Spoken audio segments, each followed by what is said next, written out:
What are the differences between heartburn, acid reflux, and GERD? The terms heartburn, acid reflux, and GERD are often used interchangeably. They actually have very different meanings. Acid reflux is a common medical condition that can range in severity from mild to serious.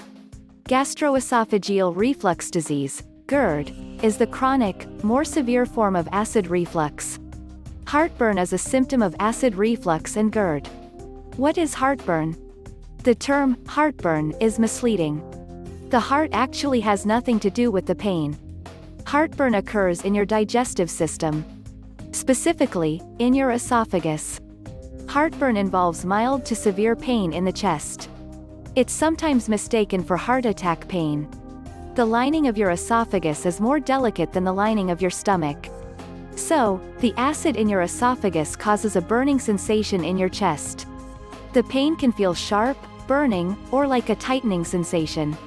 Some people may describe heartburn as burning that moves up around the neck and throat, or as discomfort that feels like it's located behind the breastbone. Heartburn usually occurs after eating. Bending over or lying down can make it feel worse. Heartburn is quite common.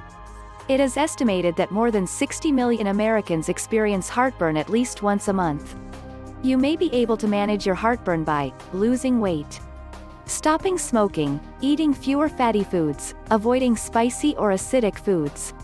Mild, infrequent heartburn can also be treated with medications like antacids. If you take antacids more than several times a week, a doctor should evaluate you. Your heartburn may be a symptom of a more severe problem like acid reflux or GERD. What is acid reflux? A circular muscle called the lower esophageal sphincter, LES, joins your esophagus and stomach. This muscle is in charge of tightening your esophagus after food passes to the stomach.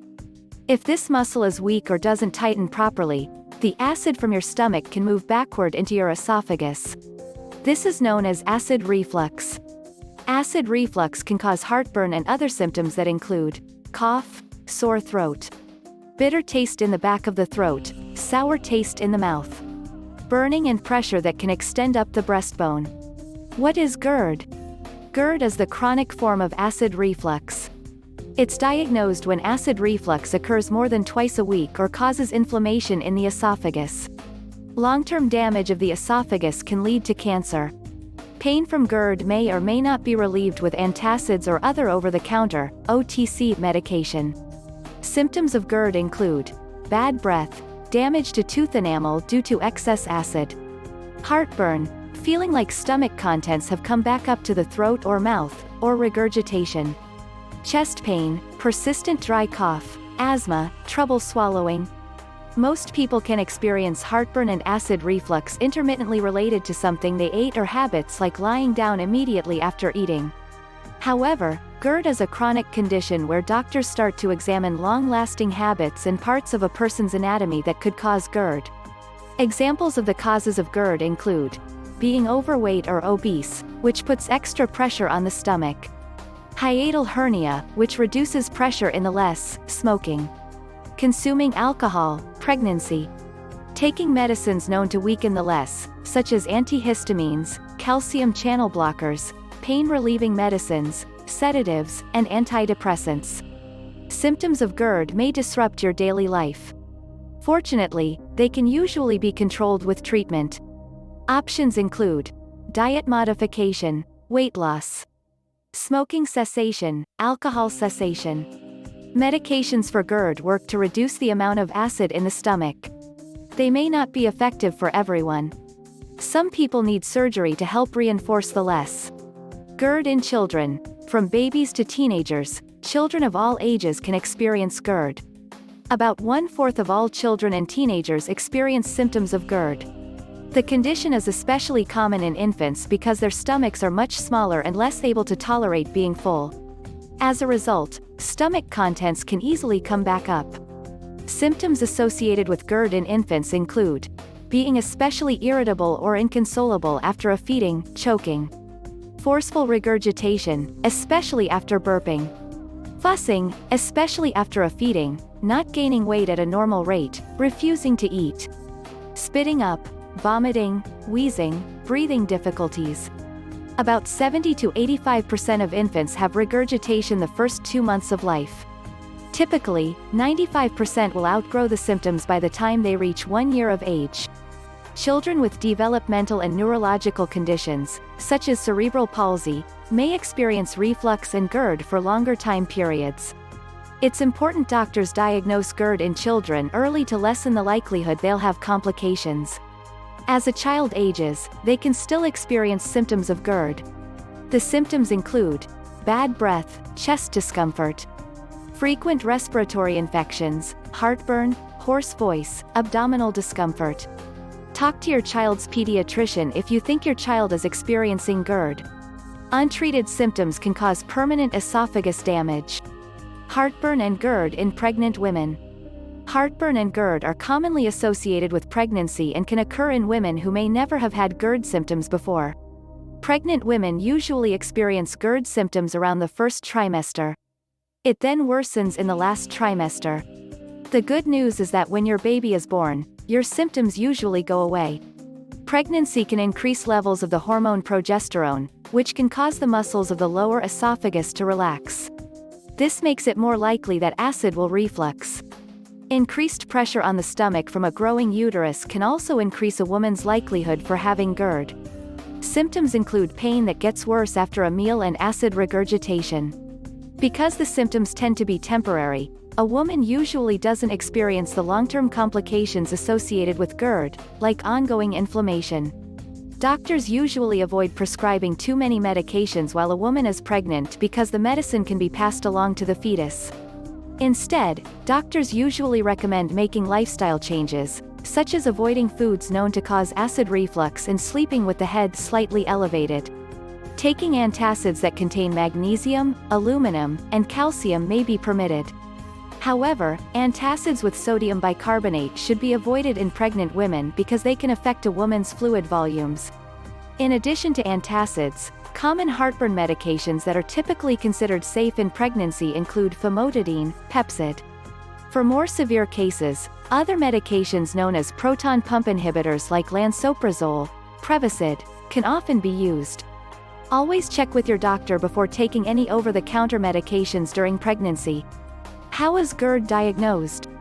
The typical tests that your doctor will use to help diagnose GERD include 24-hour impedance probe study. This study involves inserting a flexible tube into your nose and advancing it into the esophagus. The tube has sensors that can detect if acid is refluxing past the esophagus. Upper endoscopy.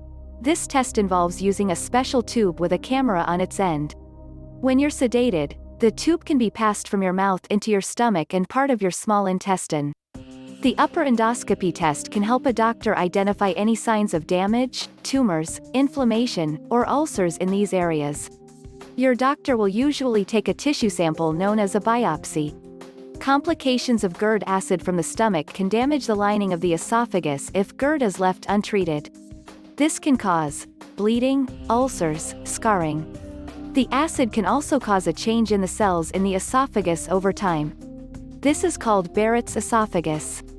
About 10 to 15% of people with GERD will develop this condition. Barrett's esophagus increases your risk for a type of esophageal cancer known as adenocarcinoma. Experts believe that most cases of this type of esophageal cancer start from cells within Barrett's tissue. Home treatments for GERD. Eating certain foods are known to increase the amount of acid in the stomach, which can lead to symptoms of acid reflux and heartburn. Avoiding these foods may help to reduce symptoms without taking medications.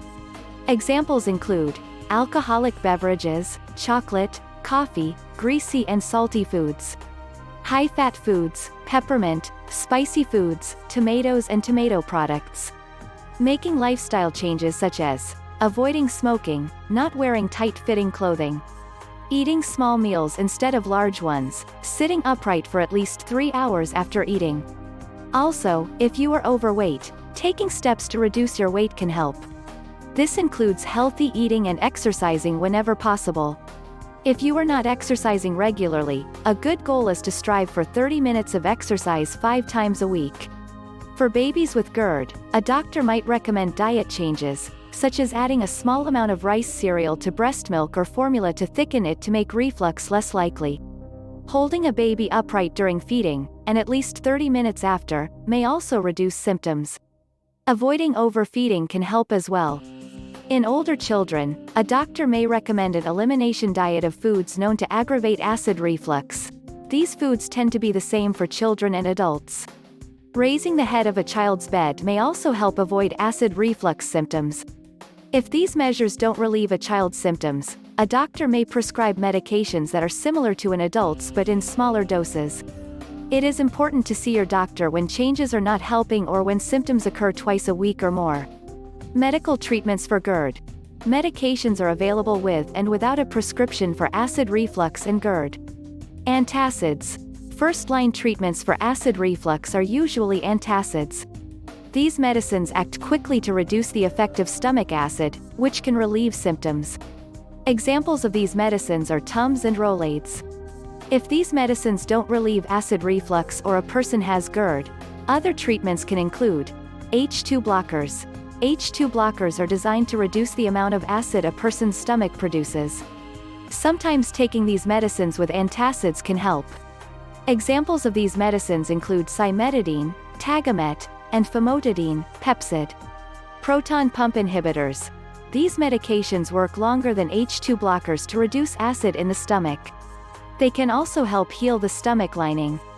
Examples include esomeprazole, Nexium, omeprazole, Prilosec, lansoprazole, Prevacid, pantoprazole, Protonix. Prokinetics. These are medications like metoclopramide, Reglan.